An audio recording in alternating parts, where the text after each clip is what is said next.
लड़कियों के स्कूल में आने वाली नई टीचर इंतहाई खूबसूरत और तालीमी तौर पर भी मजबूत थी, लेकिन इसने अभी तक शादी नहीं की थी। तमाम लड़कियां इसके इर्द गिर्द जमा हो गई और मजाक करने लगी कि मैडम, आपने अभी तक शादी क्यों नहीं की। मैडम ने दास्तान कुछ यूं शुरू की कि एक औरत की 5 बेटियां थी। शौहर ने इसको धमकी दी कि अगर इस बार भी बेटी पैदा हुई तो इसकी बेटी को बाहर किसी सड़क या चौक पर फेंक आऊंगा। खुदा की मर्जी वही हुआ, छठी बार भी बेटी ही पैदा हुई और शौहर ने बेटी को उठाया और रात के अंधेरे में शहर के बीचों बीच चौक पर रख आया। माँ पूरी रात इस नन्ही जान के लिए दुआ करती रही और बेटी को खुदा के सुपर्द कर दिया।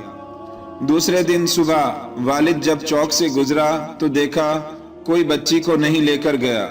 बाप बेटी को वापस घर लाया, लेकिन दूसरी रात फिर बेटी को चौक पर रख आया। लेकिन रोज यही होता रहा, हर बार वालिद बाहर रख आता और जब कोई लेकर नहीं जाता तो मजबूरन वापस उठा लाता। यहाँ तक कि इसका बाप थक गया और खुदा की मर्जी पर राजी हो गया। फिर खुदा ने कुछ ऐसा किया कि 1 साल के बाद माँ फिर पेट से हुई और इस बार इनका बेटा हुआ। लेकिन चंद दिन के बाद बेटियों में से एक की मौत हो गई। यहाँ तक कि माँ 5 बार पेट से हुई और 5 बेटे पैदा हुए, लेकिन हर बार इसकी बेटियों में से एक दुनिया से चली जाती। सिर्फ एक ही बेटी जिंदा बची और वो वही बेटी थी जिससे बाप जान छुड़ाना चाह रहा था। माँ भी इस दुनिया से चली गई। उधर 5 बेटे और 1 बेटी सब बड़े हो गए। टीचर ने कहा, पता है वो बेटी जो जिंदा रही कौन है? वो मैं हूँ। और मैंने अभी तक शादी इसलिए नहीं की कि मेरे वालिद इतने बूढ़े हो गए हैं कि अपने हाथ से खाना भी नहीं खा सकते और कोई दूसरा नहीं जो इनकी खिदमत करे। बस मैं ही इनकी खिदमत करती हूँ। और वो 5 बेटे कभी कभी आकर बाप का हाल पूछ जाते हैं।